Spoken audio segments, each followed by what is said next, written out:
Avant de prendre la route, les Haïtiens ont un dicton. Foué game foué. En clair, il faut du courage pour aller s'entasser dans ces minibus ou pick-up transformés. Leurs vieilles suspensions partagent avec les passagers chaque inégalité de la route.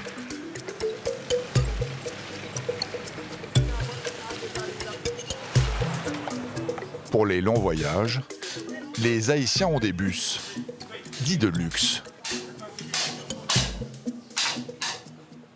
Il faut fixer pour nous pour porter plus vent dans le radiateur. On va aller où? Pour graisser, serrer. OK? Brunel, le chef mécano, donne ses ordres en créole. Un mélange de dialecte africain et de français, hérité de 2 siècles de colonisation. Sur l'île, les compagnies de transport d'État sont rares. La plupart sont privées, mais toutes fonctionnent avec peu de moyens. Celles-ci ne transforment pas de camions. Elles achètent de vieux autocars scolaires américains. C'est un service de luxe. Nous voulons que nos clients puissent voyager confortablement. Parce que c'est un autobus, ce n'est pas un camion. C'est pour ça que nous évitons de prendre du charbon ou des chèvres à bord. On accepte seulement les valises. Parce que quand on transporte des chèvres sur le toit, leurs urines peuvent tomber sur les gens. Et ça, ce n'est pas possible. Tous ces bus ont déjà dépassé largement le 1 million de kilomètres. Mais Brunel compte bien leur faire parcourir 1 ou 2 petits millions supplémentaires.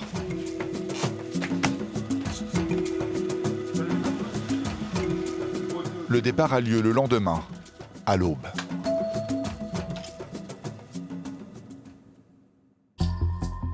Pendant longtemps, Haïti était surnommée la perle des Antilles. Mais les dictatures, les ouragans, les tremblements de terre, comme le dernier en 2010 qui a jeté près d'1 million de personnes à la rue, l'ont affublé d'un autre surnom, Haïti la maudite. Le pays peine à remonter la pente.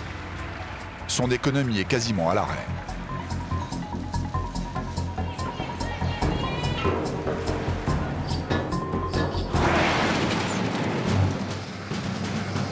Sur les 4000 km que compte son réseau routier, 90% est en mauvais état.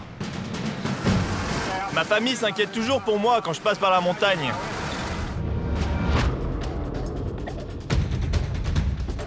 Mon Dieu, qu'est-ce que j'ai mal au cœur. Je suis vraiment fatiguée. Les plus pauvres grillent sur le toit des camions et des bus. Oh là là, j'ai chaud. Je vais m'évanouir ou me décomposer au soleil. Premier pays à s'être libéré de l'esclavage en 1804, les Haïtiens ont gardé cette force de se battre. Parfois avec un espoir, celui de l'or, qu'il soit jaune ou qu'il soit blanc. Mais là encore, le pays ne les porte pas.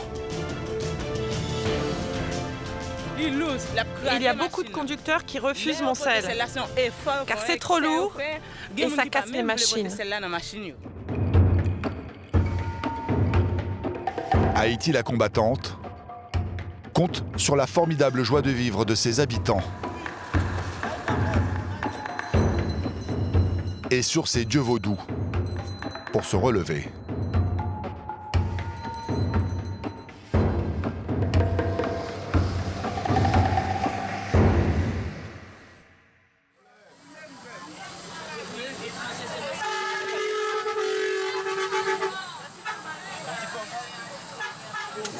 Vu l'état des routes, mieux vaut se trouver une place assise dans le bus. Avant le départ, c'est la foire d'empoigne.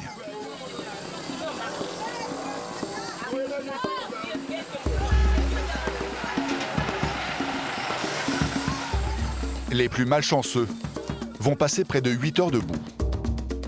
Enfin, si tout se passe bien. Brunel, le chef mécano du voyage. C'est un peu l'ange gardien du bus.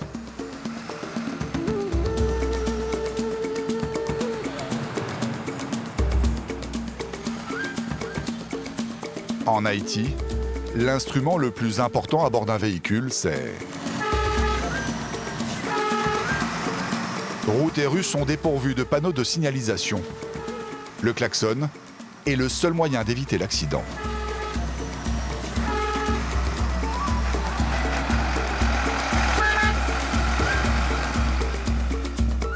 Les 150 premiers kilomètres jusqu'à Gonaïves se font sur une belle route en bitume.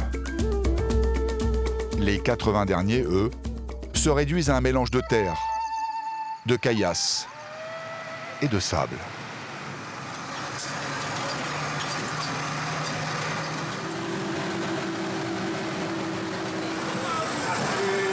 La route n'est vraiment pas bonne, mais on va essayer de ne pas avoir d'accident et d'arriver à l'heure.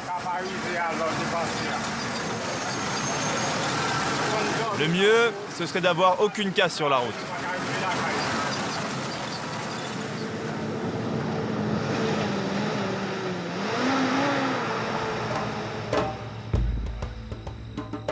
Depuis 4 ans, Clonel emprunte cette route, à la beauté parfois fatale.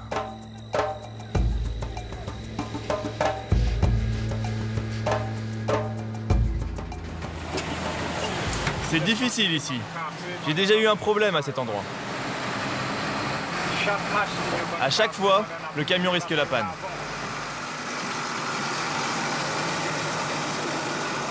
Et cette fois encore, Clonel n'échappe pas à la règle.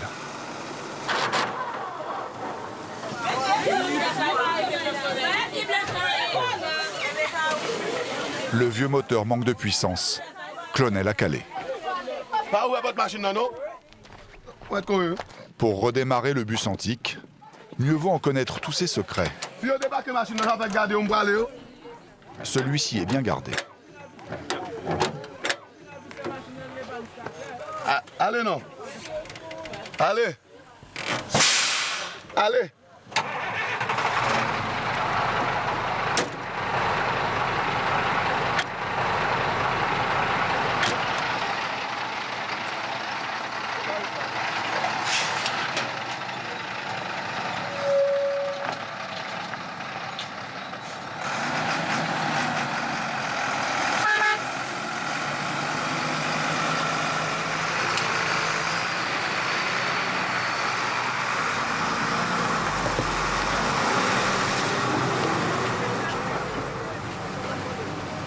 Il n'existe aucune ligne ferroviaire pour se rendre dans le nord de l'île. Et d'année en année, les Haïtiens voient le prix des billets de bus grimper en flèche. 15 €, ça coûte 15 € pour faire le trajet. C'est cher. Oui, c'est cher. En plus, il n'y a pas à boire ni à manger dans le bus. Mais il n'y a pas le choix. Il n'y a pas le choix. C'est obligé. C'est du vol. Vraiment, c'est du vol. Tu peux prendre l'avion, mais ça te coûte 90 €. C'est du vol, monsieur. 15 € le trajet, c'est le quart du salaire moyen haïtien.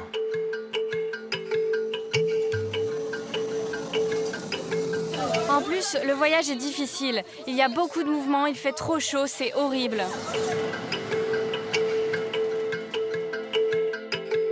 Sur le toit, le tarif est réduit de moitié, comme le confort. Mais pas sûr qu'en cabine, les passagers soient mieux lotis. À l'arrivée, tu as toujours mal quelque part. Tu es fatigué et il te faut toujours 2-3 jours pour t'en remettre. Tout ça parce qu'il n'y a pas de route.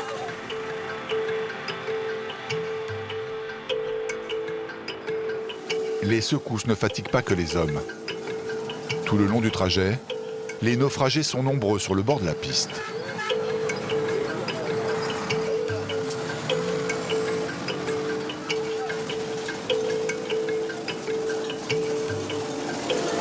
Regarde, tu as un camion en panne ici.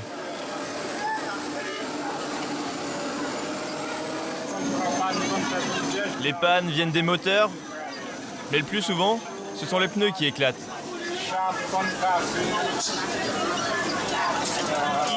Et il y a des garages sur la route? Non, ils sont loin.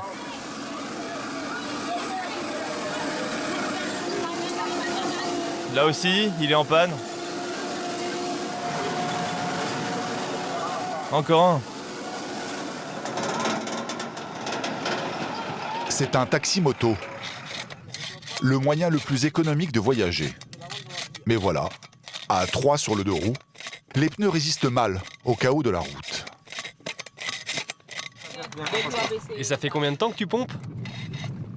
Environ 20 minutes. J'ai roulé sur un caillou et j'ai crevé. C'est bon, ça devrait faire l'affaire.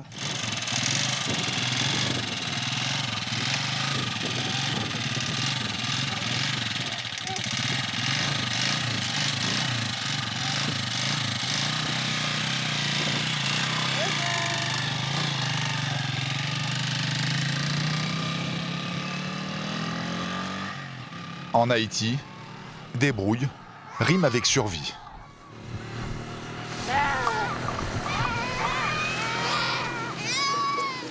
Dans ce garage improvisé, tenu par un orphelin du tremblement de terre de 2010, le jeune homme répare les chambres à air avec un ingénieux système de son invention.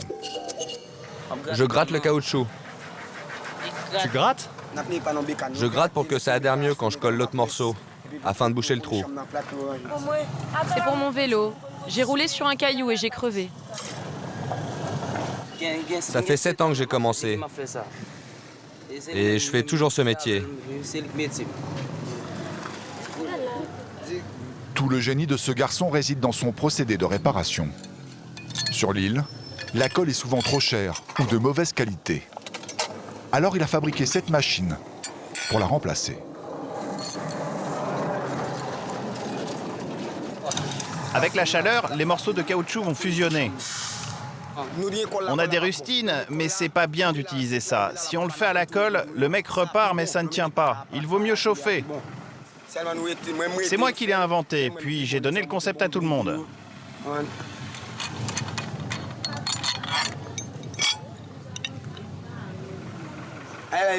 On le fait pour payer nos uniformes et les affaires pour l'école.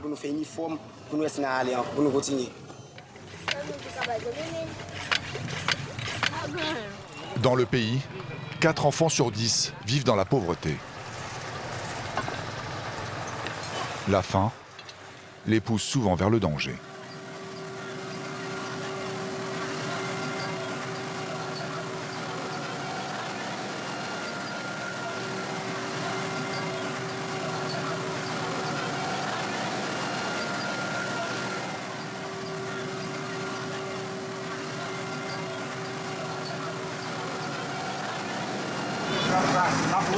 Quand ils courent, ils essaient de toucher le camion. Et je ralentis pour éviter l'accident. Je leur dis de retirer leurs mains parce que c'est dangereux. Il arrive que des enfants se fassent écraser. Les parents ont peu de travail. Rien que pour trouver à manger, c'est difficile. Les enfants sont obligés de demander de la nourriture ou de l'argent au camion qui passe. S'il te plaît, donne. Il y a beaucoup d'enfants comme ça, sans parents? Ils ont des parents, mais personne n'a de travail. Il n'y a pas d'eau, rien à manger, rien du tout. Ils sont obligés de quémander. Ils sont obligés. Les 3/4 des familles haïtiennes vivent avec moins de 2 € par jour. Sur cette île, où il y a 2 siècles, la fin de l'esclavage s'est conquise de haute lutte, on travaille à tout âge, jusqu'à la fin de son existence.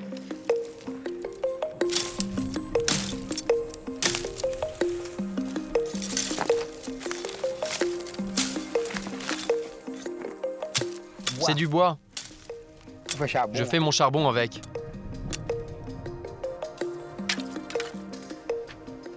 On coupe du bois, on le met en tas, on met de la paille, on met de la terre par-dessus et on y met le feu. Le charbon est vendu à Port-au-Prince ou à Saint-Marc. J'arrive à le vendre 10 €. Mais bientôt, je ne sais pas s'il y aura assez d'arbres pour continuer. Et je ne sais pas quoi faire d'autre. Joseph a 65 ans. 40 ans qu'il coupe du bois, comme la majorité des habitants d'Haïti. Depuis toujours, le charbon de bois est le seul moyen d'alimenter le feu des cuisines.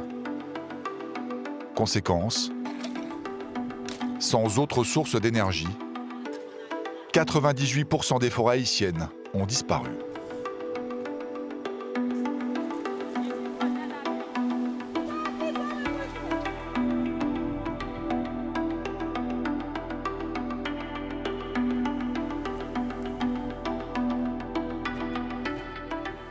Je suis déçu. Tant pis. Il n'y a pas beaucoup de charbon. Je vais devoir le vendre que 5 € celui-là.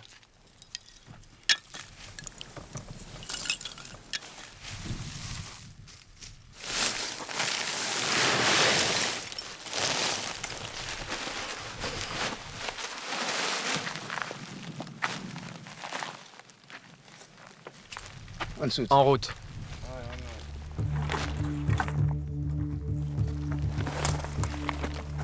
« 20 kilos de charbon qui, au fil des 5 km de route, sous une chaleur dépassant les 40 degrés, vont vite peser le triple sur le dos du vieil homme.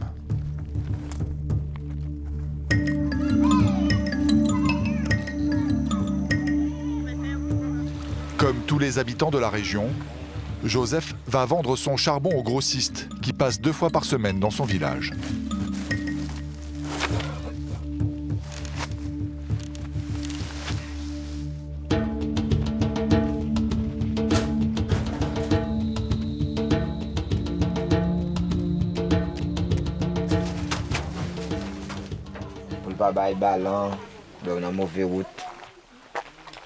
Makélé, le charbonnier, n'a pas encore les moyens de se payer un camion.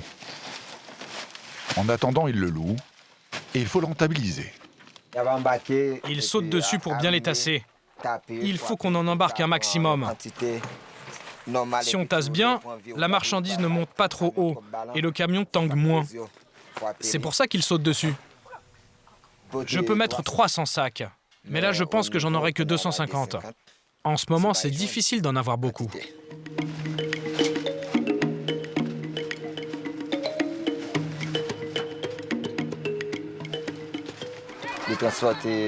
En plus du charbon, on prend parfois d'autres cargaisons. On prend des denrées alimentaires. On peut aussi embarquer les personnes. Car quand les bus sont pleins, c'est vraiment le seul moyen de locomotion. Du coup, les gens sont obligés de monter dans nos camions. «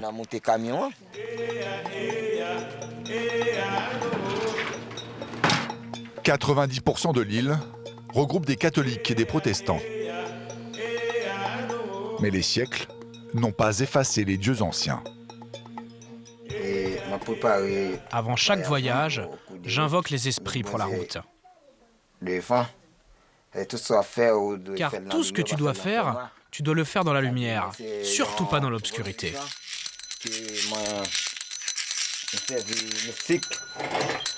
Je suis mystique et j'ai besoin que Dieu m'accompagne pendant mon trajet. C'est pour que tout se passe bien. Sur son autel, Jésus se mélange au culte vaudou, introduit par les esclaves venus du Nigeria et du Bénin. Foi et magie ne font plus qu'un. J'aime faire une sortie sentibon, quitter nos sentiments, nous va accompagner, nous va jeune plus dans le voyage. Je vais retourner ma vie, faire nos petits sentibons.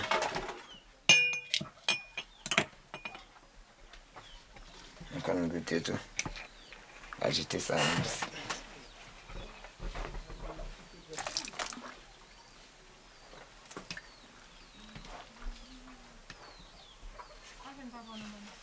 C'est quoi ça? Cerises, ananas, cannelle et du rhum. Cette table n'est pas là pour le mal, elle est là pour le bien. En plus du charbon, Makélé embarque 4 passagers. Pour passage, là, nous venons dire nous par côté nous mettons pour aller troquer avec le charbon.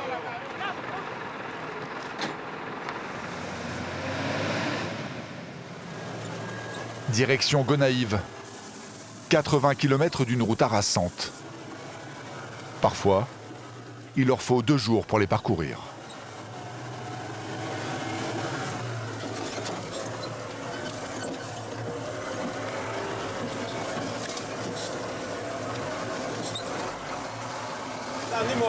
Regarde là, t'as un animal sur la route.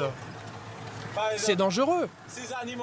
Par exemple, si l'animal est en train de traverser et si le propriétaire n'est pas là pour le retirer de la route, en tant que chauffeur, je ne peux pas l'éviter. C'est dangereux. Allez, vas-y, vas-y. Son propriétaire n'est pas là. Donc t'es obligé de ralentir et si t'as pas de bon frein, tu ne peux pas t'arrêter. Et donc, t'es obligé d'avoir un accident.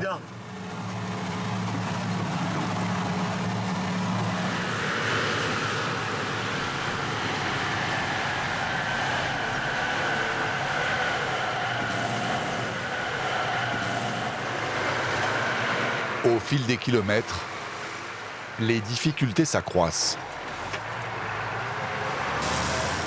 Le sable et la terre finissent par laisser place à une piste rocailleuse, coupante, comme un fil de rasoir.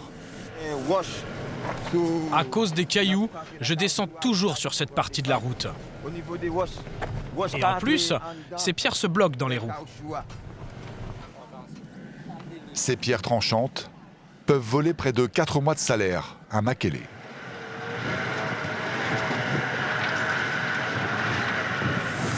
Quand on achète un pneu, ça coûte 600 €.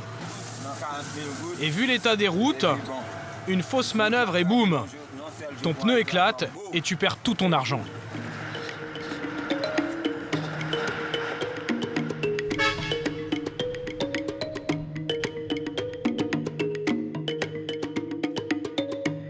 À l'autre bout de la piste, les passagers du bus et Brunel, le chef mécano, en savent quelque chose. Un pneu arrière est à plat.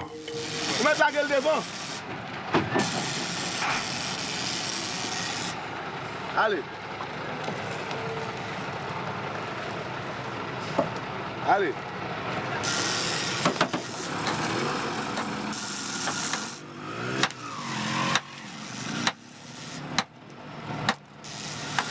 Mettez son caoutchouc à eux. Mettez son caoutchouc à l'empare.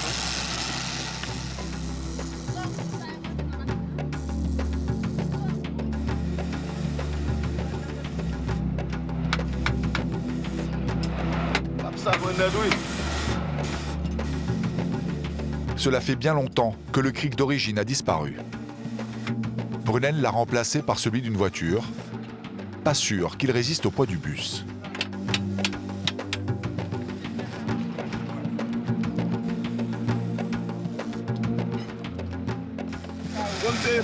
Bien sûr, c'est très physique. On descend le pneu de rechange du toit. Après, on enlève le pneu crevé, puis on remonte le nouveau. Malgré les secousses, la chaleur, les haltes forcées, aucun passager ne se plaint. Quoique, un vent de fronde commence à souffler. Je fais le voyage souvent car je suis marchande. L'aller et le retour. Je fais le voyage 4 à 5 fois par mois. Et une fois, on a mis 2 jours pour faire la route. Comment peut-on travailler dans ces conditions ? J'ai 36 ans et j'ai commencé à prendre cette route depuis 10 ans. Et c'est toujours comme ça.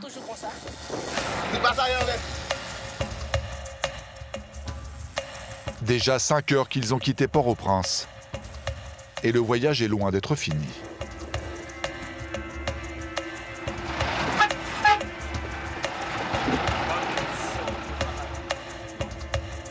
Sur la piste, bus et camions progressent au ralenti.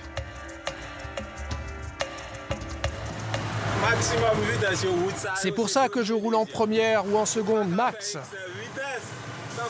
Ça t'évite les excès de vitesse. On ne peut pas conduire normalement. À cette allure, j'ai juste l'impression de dormir. Tu ne te presses pas sur ces routes.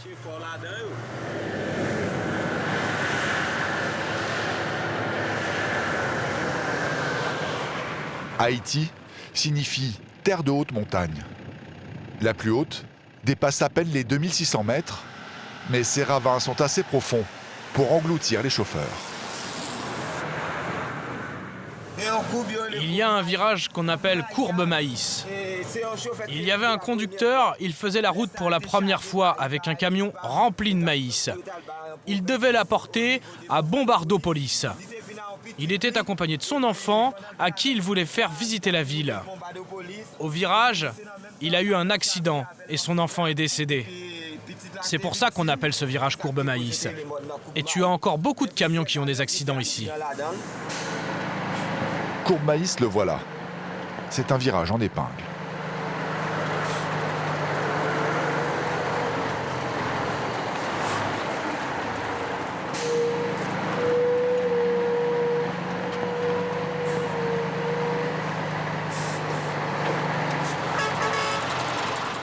À la sortie de Courbe Maïs, une situation redoutée par Makélé. On est chargé et on descend, donc on ne peut pas reculer. Lui, il peut reculer, donc il nous laisse passer.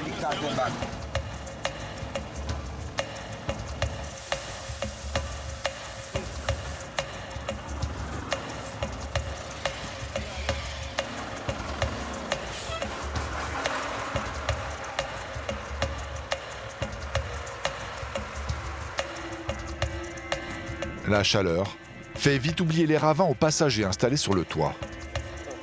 Le soleil les cuit lentement, sous 45 degrés.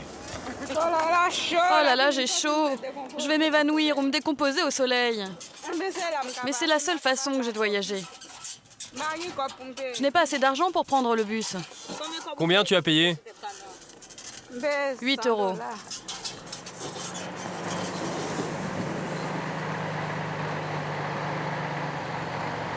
Ces pistes défoncées paralysent le pays économiquement.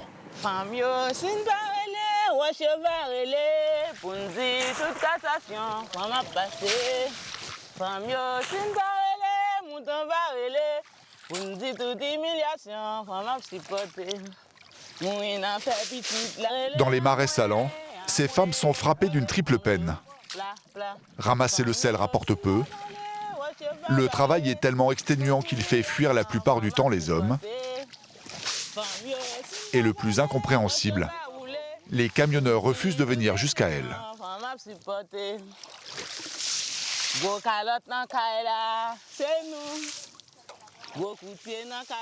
Il y a beaucoup de conducteurs qui refusent mon sel, car c'est trop lourd et ça casse les machines. En plus, dans cette région, il n'y a pas beaucoup de routes. C'est encore plus dur de vendre notre sel.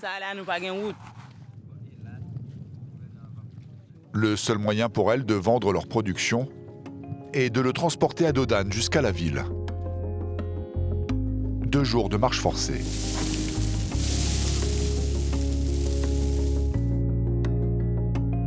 Ces femmes gagnent tout juste de quoi nourrir leur famille. 1 tonne de sel leur rapporte à peine 24 €. Du fond de leur marais, comme pour les narguer, elles aperçoivent les bus et les camions qui sillonnent la piste.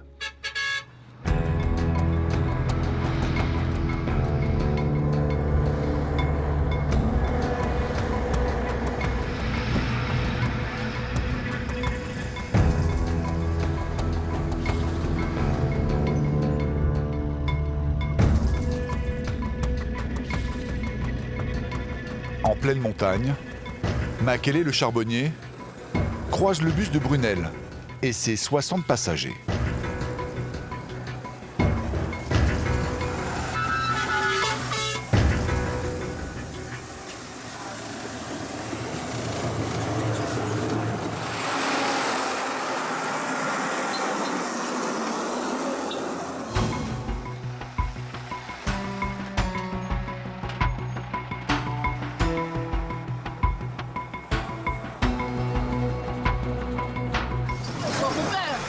Dès qu'on arrive dans les montagnes, on a peur.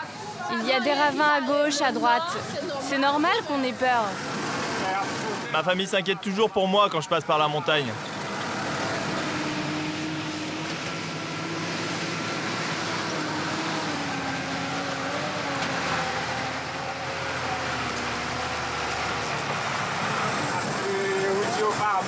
Les routes sont mauvaises. Je pense aux accidents qu'il y a déjà eu, et ensuite, j'ai peur de ne pas arriver à temps.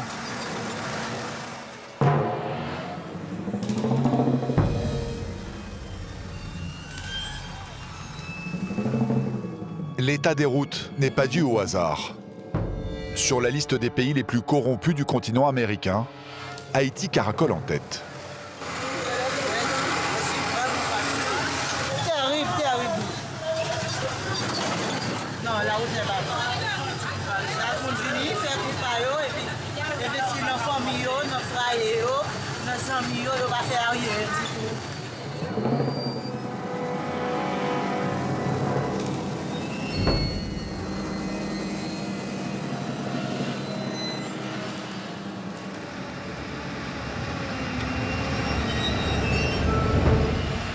À bord, les vieilles suspensions ont peu à peu raison des passagers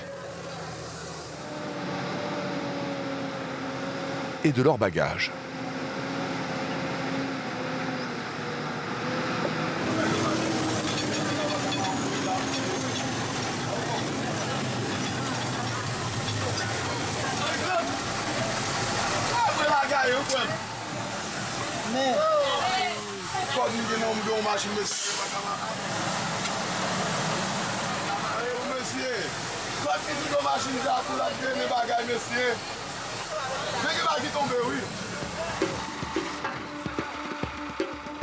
Brunel s'emporte contre les passagers du toit.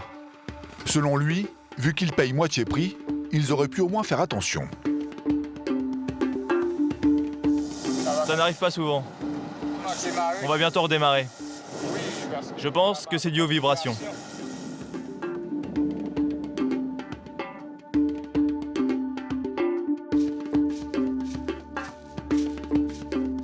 Seulement, 1 heure plus tard, c'est maintenant au tour du moteur de montrer des signes de faiblesse. Il chauffe. À l'intérieur aussi, la chaleur commence à grimper. Sans climatisation, serrés les uns contre les autres, le thermomètre frôle les 40 degrés. Cette dernière secousse fait exploser les tensions. Les voyageurs du fond s'en prennent à Brunel et à son bus antique.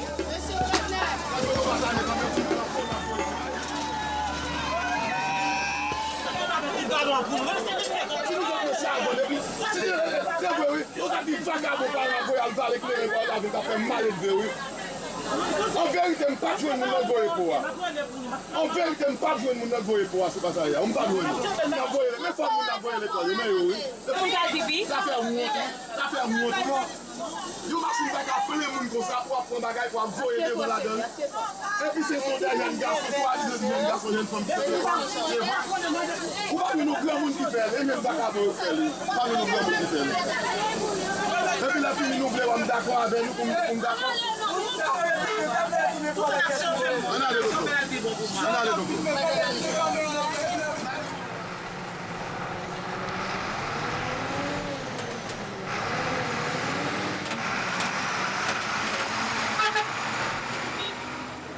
Afin d'apaiser les esprits, Brunel décide de faire un arrêt dans l'un des rares points de ravitaillement.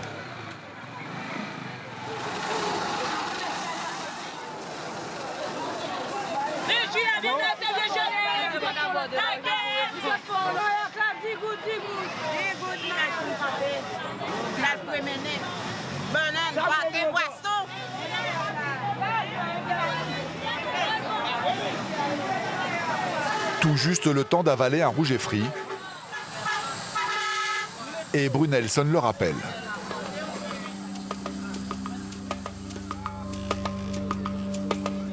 La quiétude se lit à nouveau sur les visages.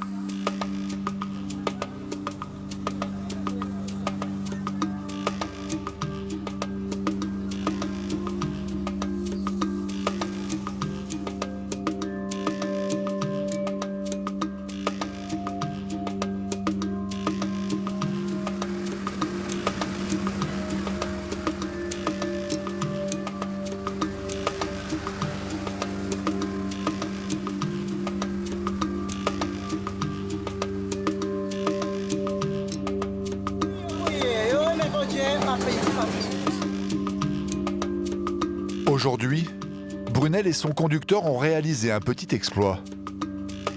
Ils ont mis seulement 12 heures pour atteindre leur destination.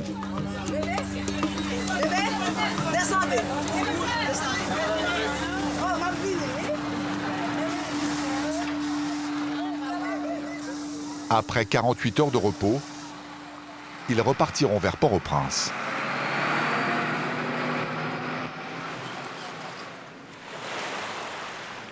C'est sur les plages de Maule Saint-Nicolas que débarquèrent pour la première fois sur l'île, en 1492, Christophe Colomb et ses conquistadors.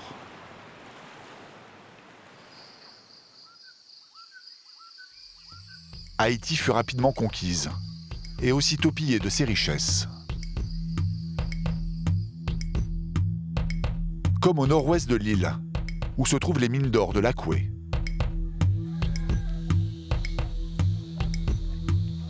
Malgré les apparences, l'Akoué n'est pas un village comme les autres.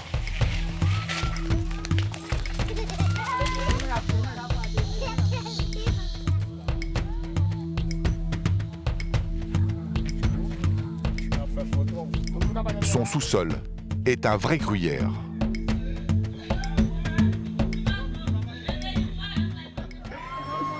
Bam, bam, bam, bam, bam, bam.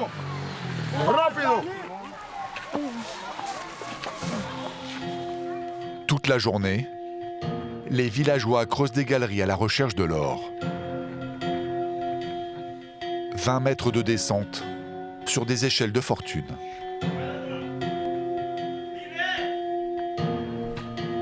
Mieux vaut être souple. Les galeries font à peine 1 mètre de hauteur.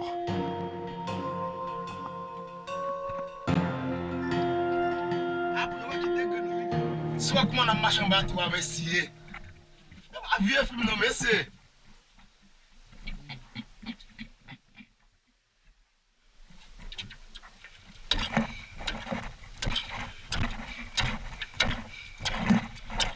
Fouillez ça. Ça bon. On se content. On va y ça. Pas ça que t'es prenant. Chaque coup de pioche peut leur apporter gros, mais aussi leur coûter la vie. Les galeries ne sont pas étayées. À tout moment, les parois peuvent s'effondrer.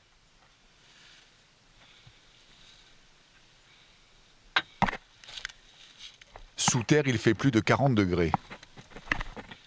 Les mineurs remontent respirer l'air frais toutes les 2 heures.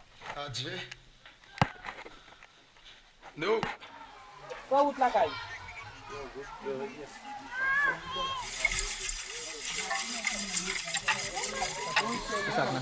Ça est sable. C'est la dent, c'est l'oreille. Jean-François est le patron de cette mine. On commence à 5 heures du matin et on sort vers 20 heures. On peut aller jusqu'à 21 ou 22 heures, même minuit parfois. Et on n'est pas fatigué. Si on a faim, on sort du trou pour manger, puis on redescend. Ça représente quoi l'or pour vous? Ça permet de payer l'école, la maison, acheter à manger, tout ce dont on a besoin. Les mineurs de Jean-François sont payés au sac, en fonction de l'effort qu'ils ont fourni. Faut 6. Elliot, combien toujours 6. C'est 3 pour Elliot, 3 pour Fatoto. Aussi pour toi. Tous les gens ici sont des travailleurs. Si tu creuses, tu as un sac minimum. Mais après, si tu ne trouves rien dans ton sac, tu as perdu ta journée. Tu as travaillé gratuitement. Si on trouve rien, c'est vraiment pas de chance. C'est comme ça que l'on travaille. Comme dans les marais salants, les femmes travaillent autant que les hommes. Toute la journée, elles pataugent dans la boue, à tamiser la terre de la mine. Gemma arrive avec la production du jour de son mari.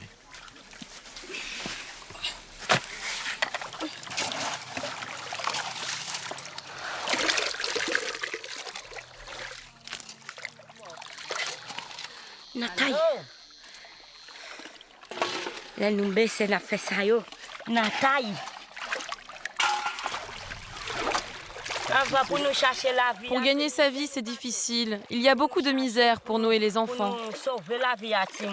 Et vous voyez, elle nettoie une fois, et puis après, elle recommencera une seconde fois pour être sûre. On cherche, on cherche. Oui.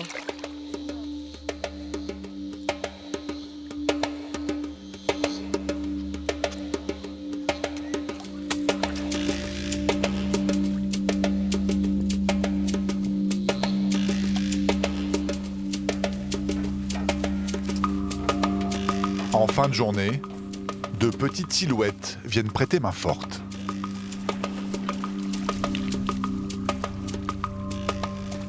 Tu as quel âge?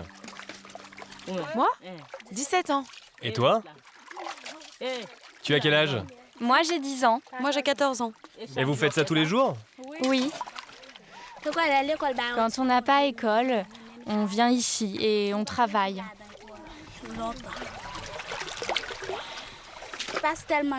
C'est pas qu'on aime faire ça, mais on n'a pas vraiment le choix.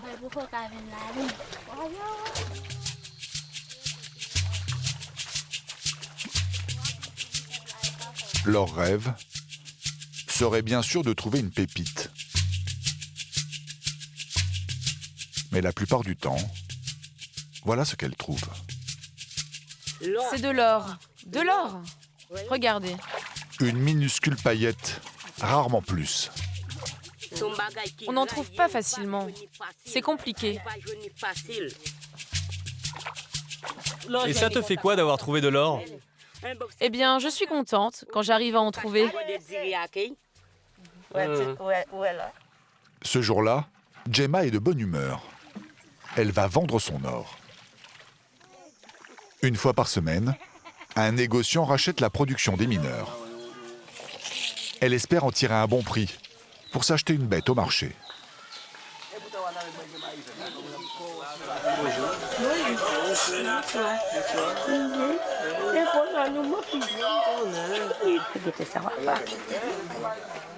Dans ce bout de tissu, 4 jours de travail. Obligé parfois l'eau à mouiller, obligé de sécher et puis pour retirer un peu des choses là, un peu ça carbone là-dedans. 0.2. Va monter. Si on va venir 2.5. Comme là, 3 vite.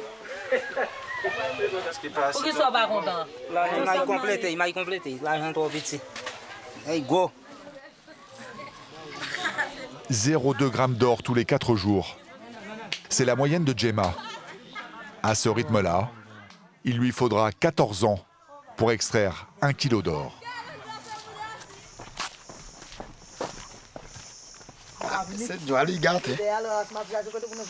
Même les patrons de mines, comme Jean-François, gagnent très mal leur vie. Ce trou d'eau fait office de salle de bain commune. Tout le monde vient. Toujours après le travail, même si on finit à minuit, on vient. 1 heure, 2 heures du matin, on vient. Seul luxe, Jean-François possède une cuisine. Il va pas bon pour ce soir, dis-le. Même si elle est construite de briques et de broc, c'est quand même une pièce en plus. Sa femme cuisine tous les jours le même menu. Soupe de pois cassés et riz. Parfois j'ai peur, mais je me résigne car c'est dans la mine qu'il doit gagner sa vie. Mais j'aimerais bien qu'il fasse autre chose.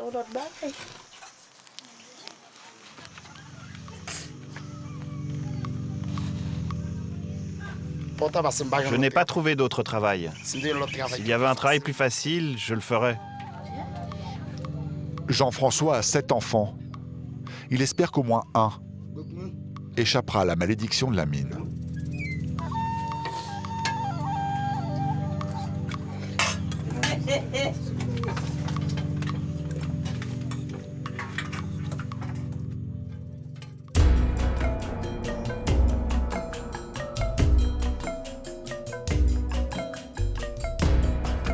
Cette année, la saison des pluies a pris du retard.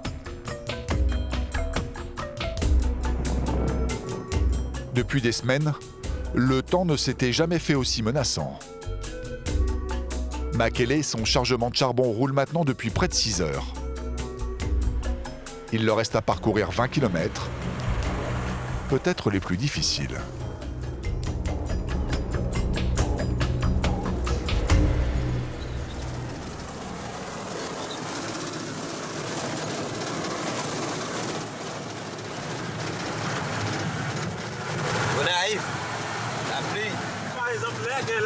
Quand il pleut sur les chemins de terre comme ça, c'est plus difficile de conduire. Les camions peuvent glisser très facilement ou carrément s'embourber. Sur la benne, les passagers ont trouvé refuge sous une vieille bâche toute trouée.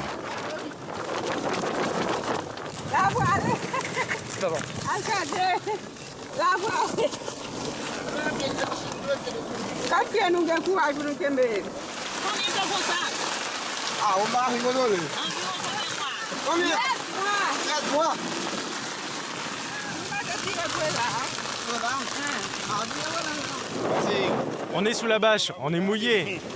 On n'est pas sous la bâche, on est mouillé quand même.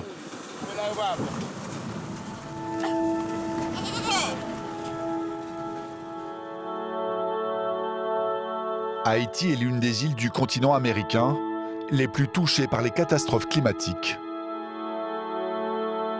Chaque année, près de 12 tempêtes tropicales ravagent tout sur leur passage. Sans compter les ouragans et les cyclones.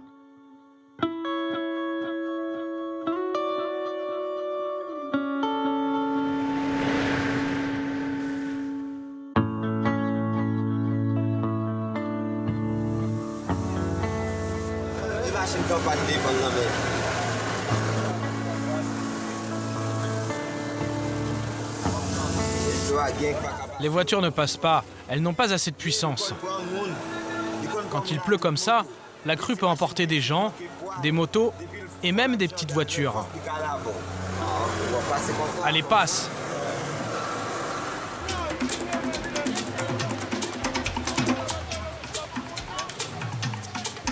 Les prières vaudou de Makele ont été exaucées. Il arrive à Gonaïves sans encombre.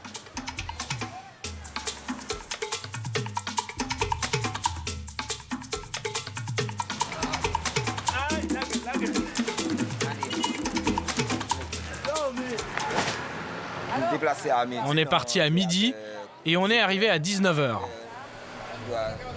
On a mis 7 heures. Bien sûr que je suis très content d'être arrivé. C'était une route fatigante. Le bon Dieu m'a amené sain et sauf et je suis content.